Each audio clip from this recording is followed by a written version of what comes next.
ओम नमः शिवाय। सभी भक्तों को जय श्री राम। आज मैं आपको एक ऐसी पावरफुल साधना बता रहा हूं, एक ऐसी साधना बता रहा हूं जिसके द्वारा आप दूसरे का भूत भविष्य 1 मिनट में बता सकते हो। स्वयं आदि शक्ति भवानी की यह साधना है। एक ऐसी साधना है जिसको बोलते हैं कर्ण मातंगी साधना।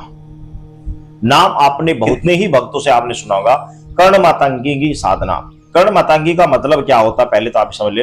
कर्ण मातंगी का मतलब होता है मां भगवती का एक रूप होता है कर्ण मातंगी, जो कि कान में आकर बैठती है और साधक को दूसरे का भूत भविष्य वर्तमान सब कुछ बता देती है। उसको बोलते हैं कर्ण मातंगी साधना। कुछ साधक कर्ण पिशाचिनी की साधना ही करते हैं, तो पिशाचनिया की साधनाओं में बहुत सारे नियमों को पालन करना पड़ता है, बहुत सारे खतरे भी होते हैं। उसमें खतरे कैसे होते हैं कि यदि आप उनका मिसप्रयोग कर बैठते हैं या उनको गलत भावना से देखते हैं, तो ऐसी स्थिति में पिशाच की योनि की जो कर्ण पिशाचियां होती हैं वो साधक को बहुत ज्यादा अंत में बहुत ज्यादा दुर्गति की ओर धकेल देती हैं। तो ऐसी स्थिति में आपको कर्ण पिशाचिनी की साधना की अपेक्षा कर्ण मातंगी की साधना करनी चाहिए। कर्ण मातंगी मां भगवती का ही एक रूप है। कर्ण मातंगी बड़ी ही सौम्य रूप होता है और बड़ी ही पावरफुल यह साधना होती है। इस साधना को यदि साधक श्रद्धा विश्वास के साथ कर लेता है तो साधक की सभी मनोकामनाओं को यह कर्ण मातंगी बड़ी शीघ्र पूर्ण करती है। तो इसको क्या किस तरीके से जाता है, किस तरीके से आप इसको कर सकते हैं, इसके लिए आपको शुक्ल पक्ष के प्रथम दिन से यह साधना प्रारंभ की जाती है, और या फिर आप इस साधना को कृष्ण पक्ष के अष्टमी के दिन से भी इसको प्रारंभ कर सकते हैं। कृष्ण पक्ष की अष्टमी के दिन से भी साधना को प्रारंभ कर सकते हैं। वैसे जो अच्छा और सबसे उत्तम दिन होता है वो होता है नवरात्रि के प्रथम दिन से। नवरात्रि में यदि साधना को की जाए तो बड़ी ही उत्तम होती है। 3 समय मैंने आपको बता दिए, नवरात्रि में करें या फिर शुक्ल पक्ष के प्रथम दिन से, किसी भी शुक्ल पक्ष के प्रथम दिन से करें, या फिर कृष्ण पक्ष की अष्टमी को करें। सबसे उत्तम दिन होता है नवरात्रि का, दूसरा होता है किसी भी महीने के शुक्ल पक्ष के प्रथम दिन से, प्रतिपदा से, या फिर आप कृष्ण पक्ष के अष्टमी से। कृष्ण पक्ष की अष्टमी को यदि कोई शुभ अच्छी तिथि पड़ रही हो, कोई अच्छा त्योहार पड़ रहा हो, बहुत अच्छा लगन पड़ रहा हो, तो उस दिन से भी आप इस साधना को कर सकते हैं। अन्यथा नवरात्रि में इस साधना को करें। आपने एक चौकी आपने लगा लेनी है, एक चौकी आपने, उसमें लाल वस्त्र आपने बिछा लेना है। कर्ण मातंगी की फोटो आप नेट से निकाल लीजिए। कर्ण मातंगी की फोटो आपने स्थापित कर देनी है। आपका मुख पूरब दिशा की ओर रहेगा, जो फोटो लगाई है उसका मुख आपका पश्चिम की ओर रहेगा, आपका मुख पूरब की ओर रहेगा। आपने साफ स्वच्छ वस्त्र आपने पहनने हैं। प्रातः ही प्रथम दिन, प्रथम नवरात्रि के प्रातः ही आपने साधना को प्रारंभ करनी है, या फिर शुक्ल पक्ष के प्रथम दिन आपको यह साधना कर लेनी है। किसी भी महीने के आपने साफ स्वच्छ आसन पर आपको बैठ जाना है। एक कलश आपको रखना है। कलश में आपने केवल एक कलश या तो मिट्टी का रख ले, या फिर आपके पास तांबे का कोई कलश उसमें रख ले, उसमें जल भर कर रख ले। उसके ऊपर ढक्कन रखकर उसके ऊपर आपने उसके ऊपर थोड़े से चावल आपने रख देने हैं, बस। साथ ही आपने यदि नवरात्रि में कर रहे हैं तो आपको उसके ऊपर नारियल रखना है। जिस तरीके से मां भगवती की चौकी लगाई जाती है उसी तरीके से आपने चौकी लगानी है। एक अखंड दीपक आपने जलाना है। प्रातः ही की क्रिया बता रहा हूं, प्रातः ही आपने एक कार्य करना है। आपने एक अखंड दीपक जलाना है। अखंड दीपक कैसा? आपको तिल के तेल का एक अखंड दीपक जलाना है, जो कि कंटिन्यू 9 दिन तक चलता रहेगा। कंटिन्यू 9 दिन जलना है। किस तरीके से जलाओगे आप ये भी आपको समझ लेना चाहिए। आपने अपने पांव के अंगूठे से लेकर सर की चोटी तक आपने एक कलावे का धागा, जो कलावा हम बांधते हैं, ये जो कलावा हनुमान जी के हाथ में दवा है, ये कलावा, इस कलावे का आपने पांव के अंगूठे से लेकर सर की चोटी तक एक धागा ले लेना है, और उसको 5 बार फोल्ड करके एक बत्ती बना लेनी है। एक बारीक बत्ती बना लेनी है, और उस बत्ती को आपने अखंड ज्योत के अंदर डालकर आपने सुबह ही आपको प्रज्वलित करनी है। वह सुबह सुबह ही आपको ये कार्य करना है। कलश आपने स्थापित कर दिया, आपने कलावा आपने बनाकर बत्ती डालकर आपने अखंड ज्योत जला दी। अब उसके बाद में आपने एक देसी घी से छोटा दीपक जो होता है, छोटा दीपक की रखवा, छोटा सा दीपक आपने रुई की बत्ती से आपने जलाना है, सामने आपने जला लेना है। यदि आप नवरात्रि में करें तो हम मां भगवती की भी साथ में पूजा कर सकते हैं, कोई आपत्ति नहीं, कोई प्रॉब्लम नहीं है, कोई दिक्कत नहीं, क्योंकि मां भगवती का ही ये रूप है। आपने नॉर्मल जो आप पूजन करते हैं उसी तरीके से आपने पूजन करना है। मां भगवती का ध्यान करना है, गणेश जी का ध्यान करना है, अपने गुरुओं का ध्यान करना है, धरती माता को प्रणाम करना है, और माँ भगवती के मंत्रों का जाप करना है। उसी तरीके से नॉर्मल नवरात्रों में जिस तरह आप माँ भगवती की पूजा करते हैं वो आप उसी तरीके से करेंगे। इसका विधान थोड़ा अलग है। उसमें आपको करना क्या है, विधान में आपने सर्वप्रथम तो अपने हाथ में जल लेना है, थोड़े चावल ले लेने हैं और कुछ पुष्प ले लेने हैं और बोलना है, मैं अपना नाम बोलना है, अपने पिता का नाम बोलना है, अपना गोत्र बोलना है और आपने कहना है कि हे कर्ण मातंगी माता रो, मैं आपके जग कल्याण हेतु आपकी साधना कर रहा हूं। आप कृपया कर मुझ बालक के ऊपर अनुकंपा करें और मेरी साधना को सफल करें और मेरे साथ रहकर जग कल्याण का कार्य करें। आपने ये बोलकर आपने वहीं पर जो चौकी है उस पर आपने छोड़ देना है। एक बार संकल्प लेना है 9 दिन का कि 9 दिन तक मैं प्रतिदिन 51 माला जाप करने का संकल्प लेता हूं। 51 माला आपको जाप करना, छोटा सा मंत्र है, 51 माला जाप करने में ज्यादा टाइम नहीं लगता है। इस तरीके से करने में बताऊंगा, बहुत सौम्य बहुत आसान तरीके से बताऊंगा। तो आपको 51 माला प्रतिदिन जाप करनी है। अब आपने एक रुद्राक्षी माला आपने ले लेनी है, साफ स्वच्छ माला। यदि आपकी जाप करने वाली माला है प्रतिदिन तो अति उत्तम है, नहीं है तो मार्केट से नई माला आप ले, साफ स्वच्छ माला। ध्यान के लाना कि रुद्राक्ष ओरिजिनल हो, डुप्लीकेट ना लेकर आए, साफ स्वच्छ और सही रुद्राक्ष होना चाहिए। उसको आप पहले आप लेकर आ जाइए, उसके ऊपर थोड़ा सा गंगाजल डालकर, थोड़ा सा सिंदूर डालकर उसको इस तरीके से आप मिला लीजिए। सुधा माला लीजिए, उसको इस तरीके से आप मिला लीजिए, यानी कि उसमें हल्का हल्का सिंदूर लग जाएगा। उसको बोलते हैं सिंदूरी रुद्राक्ष, यानी कि लाल रंग का रुद्राक्ष। तो उसमें हल्का हल्का सिंदूर लग जाएगा।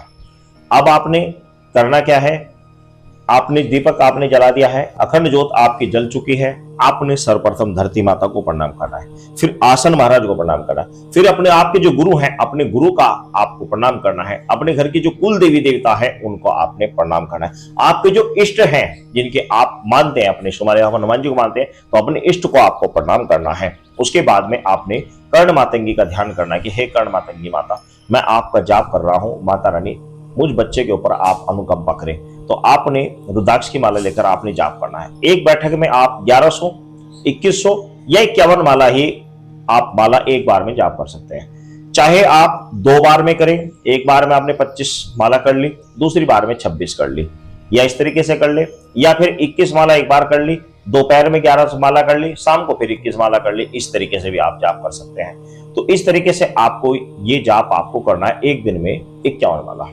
51 माला जाप करने का मतलब ये कि ज्यादा नहीं, सिर्फ और सिर्फ 1 घंटे का कार्य है। हमारे लिए कोई बड़ी बात नहीं, हम तो 100, 150, 200 माला एक बार में कर लेते हैं। तो आपको इतनी माला जाप करनी है प्रतिदिन, 9 के 9 दिन तक, हर रोज इतनी माला आपको जाप करनी है। अब आपको भोग किस तरह दे रहे हैं ये आप समझ लीजिए, सुबह के समय पे और शाम के समय पे। भोग के लिए आपने ये माला जाप कर लिया, आपने माँ भगवती की आरती के लिए आपने जो पूजन किए जाते हैं उसी तरीके से करिए। अब भोग की बात आती है तो भोग में आपने पतासे लेकर आ जाने हैं, पतासे जो तो पतासे लेकर आ जाए, कोई मिठाई लेकर आ जाए, तो आपने थोड़ा कपूर जला लेना। कपूर के ऊपर आपने इस तरीके से ये 2 उंगली आप छोड़ देनी, इस तरीके से आपने थोड़ी मिठाई तोड़ी या पतासे तोड़ा, कपूर के ऊपर आपने कर्ण मातंगी को आपने भोग लगाना है। माँ भगवती को भी आप वहीं पर भोग लगा सकते हैं। सुबह भी इसी प्रकार लगाई, शाम को भी इसी प्रकार भोग लगाए। और इन 9 दिनों में आपको व्रत का पालन करना, व्रत आपको रखना होगा। आपने हो सके तो भूमि शयन करें, भूमि शयन नहीं कर सकते तो आप अपने वस्त्र, आप जो सोने के वस्त्र हैं उनको अलग रखें। आप बेड पर सो रहे हैं तो वस्त्रों को अलग वस्त्रों पर आप सोए, साफ स्वच्छ वस्त्र होने चाहिए, गंदे वस्त्र होने चाहिए। जिस दिन ये साधना करें उस दिन ही बेड के वस्त्र अपने बिस्तर के वस्त्रों को चेंज कर लेना है। धुले वस्त्र आपको यूज करने हैं, धुले हुए वस्त्र पहनने हैं। हर रोज आपके धुले हुए वस्त्र पहने जाएंगे, आज के पहने हुए कल नहीं पहन सकते। जो रात्रि में पहनकर आप सोए हैं उन वस्त्रों को सुबह नहीं यूज कर सकते, सुबह दूसरे वस्त्र यूज किए जाएंगे। किसी से हाथ नहीं मिलाना है, जब भी कोई मिले तो जय श्री राम या जय माता दी बोलना है। किसी व्यक्ति से हाथ नहीं मिलाना। आप सोचें दूसरा व्यक्ति क्या करके आया है, आपके हाथ मिला रहा है, ऐसा नहीं चलेगा, बिल्कुल नहीं मिलाना।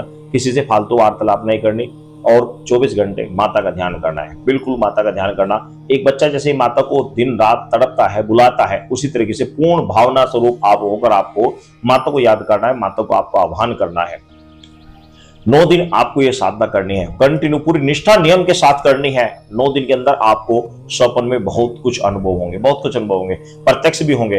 और कुछ साधक हैं जिन साधकों ने इस साधना को मैंने बताई थी, उन्होंने की थी, तो उनको आवाजें पड़ी, आवाजें लगी पीछे से। तो साधना के दौरान उन्होंने मुझे बताया कि गुरुजी हमें ऐसे आवाजें पड़ी। तो मैंने उनको बताया था कि भाई यदि आपको भी आवाजें पड़ती है तो आप साधना मंत्र पूरा करने के बाद में आप कहिए माता रानी आप सामने आकर बात करें। तो आप इस तरीके से बार बार प्रार्थना करते हैं तो शक्ति आकर सामने बात करेगी। उनके साथ ऐसे ही हुआ, सामने आकर शक्तियों ने बात करी, फिर बाद में सामने बैठी हुई, सामने बैठकर बात करी। लेकिन अपने अनुभव सभी को शेयर मत करना, सभी को मत बताने चाहिए अपने अनुभव। तो इस तरीके से आपको 9 दिन की साधना करनी है। और अनुभव नहीं भी होते हैं तो उसका भी बताऊंगा कि किस तरीके से अनुभव होंगे। 9 दिन आपके पूरे हो गए। 9 दिन पूरा होने के बाद में आपने 10वें दिन आपने सुबह के समय आपने पूजा की। सुबह के समय जितनी देर आप माला जाप करना चाहिए कर सकते हैं, अन्यथा साधना तो 9 दिन की थी। आप 10वें दिन जितनी देर आप जाप करना चाहिए 5, 7, 10, 11, 51 जितनी माला आपको जाप करनी है आप जाप करें। उसके बाद में आपने गाय के उपले जो होते हैं, गोसे होते हैं, उनको आप जलाकर या आम की लकड़ी जलाकर आपने इसी मंत्र की कम से कम आपने 1008 आहुति, अन्यथा 108 आहुति तो आपको अवश्य देनी ही है इस मंत्र की। आप छोटा सा हवन कर लेंगे, उसी हवन में आप भोग लगाएंगे। और उसके बाद में आप कन्याओं को 9 कन्याओं का आप भोजन करा दें, 9 कन्याओं का भोजन करा दें। यह साधना आपकी सफल हो गई। नवरात्रों की तरह ही आपने पूजन करना था जिस तरीके से, उसी तरीके से आपको ये साधना करनी है। इसका कोई नियम अलग नहीं है। दोनों पूजा एक साथ भी कर सकते हैं, नवरात्रि की भी और कर्ण मातंगी की भी। दोनों साधनाओं को आप कंटिन्यू एक ही साथ कर सकते हैं। भाई इसमें जोत में घी डाल दो, घी थोड़ा कम हो रहा है इसका जोत का, घी डाल दो भाई इसमें। तो इस तरीके से आप इस साधना को करेंगे। इस साधना को इस तरीके से करने के साथ ही अब आपने उसके बाद में कंटिन्यू प्रतिदिन आपने इस मंत्र की 11 माला नहीं कर सकते तो कम से कम 5 माला तो आपको कंटिन्यू चाहिए। तो 11 माला यानी 5 माला तो आपको कंटिन्यू हर रोज जाप करते रहना है। हर रोज आपको पूजा में हर रोज जाप करना, सुबह करें या शाम के समय करें, कंटिन्यू जाप करें। तो यदि आपको नवरात्रों में ही आपकी वार्तालाप हो चुकी है तो ठीक है, नहीं हो पाई तो बाद में इस प्रकार आप जाप करते रहे। आपको अगले 21 दिन तक के अंदर ही आपको स्वप्न में आपकी कर्ण मातंगी के साथ वार्तालाप हो जाएगी। एकदम सटीक, एकदम सफल साधना है। सदा विश्वास के साथ करें। मैंने आपको पहले ही बताया कि जैसा बालक माँ को सच्ची भावना से पुकारता है उसी तरीके से आपको पुकारना है। पूरी निष्ठा नियम के साथ पुकारना है। पूरे नियम के साथ आप इस साधना को करें, शक्ति आएगी, आस्था देगी, सब कार्य आपके सफल करेगी। आप पहले आप मंत्र सुन लीजिए।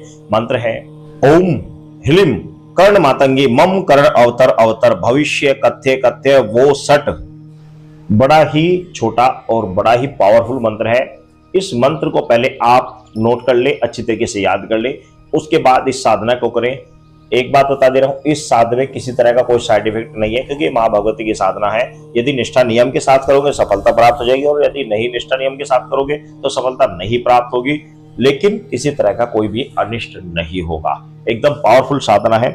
साथ ही मैं आपको एक चीज आपसे रिक्वेस्ट करूंगा कि आपसे निवेदन है कि आप यदि चैनल पर पहली बार आए तो चैनल को सब्सक्राइब अवश्य कर लें, क्योंकि आप सब्सक्राइब करेंगे, आप वीडियो देखेंगे तो इस आपको ज्ञान भी प्राप्त होगा। हम चाहते हैं कि सत्य सनातन धर्म में जो चीजें लुप्त हो रही हैं, जो ज्ञान की बातें लुप्त हो रही हैं, जो साधने लुप्त हो रहे हैं, उन साधनाओं को साधक करें। मेरी इस वीडियो को देखकर यदि हजारों व्यक्तियों में से कोई 2 व्यक्ति भी साधनाओं में सफलता प्राप्त करते हैं तो ये मेरे गर्व के लिए, मेरे लिए बहुत बड़ी गर्व की बात होती है। और करते हैं, इस बात की मुझे काफी हद तक हमारे पास मैसेज आते हैं, तो हमें बहुत अच्छा लगता है कि आप लोग साधना करते हो।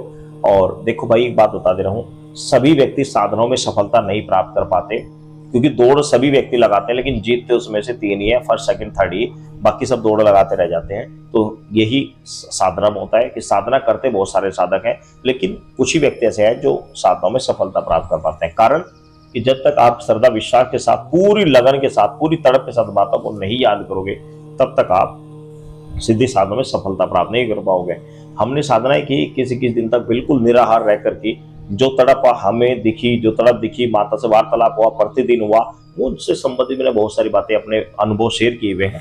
आप चैनल पर देखिए, बहुत सारी वीडियो आपको मिलेंगी। आपको उन वीडियो को देखकर आपकी भक्ति भी जागृत होगी, आपको पता भी लगेगा किस तरीके से साधनाओं को करनी चाहिए, कैसे कैसे उनसे हमें फायदा मिलता है, किस तरीके से साधनाओं को करने से हमें बड़ी शीघ्र हमें सफलता प्राप्त होती है। तो यदि चैनल पर नया है तो चैनल को सब्सक्राइब अवश्य कर लें। और एक बात मैं पुनः बता दे रहा हूँ कि बहुत सारे साधक ये सोचते हैं कि भाई अपने व्यूवर्स बढ़ाने के लिए, भाई व्यूवर्स वाली बात नहीं थी। बात ये थी कि सच्ची बात ही साधक तक जानी चाहिए, अच्छी बात आप तक पहुंचेगी, सच्ची बात आपको प्राप्त होगी तो आप चैनल के साथ जुड़े रहेंगे तो अर्निंग होगी, अर्निंग होगी तो मंदिर का कार्य भी कंटिन्यू चलता रहेगा।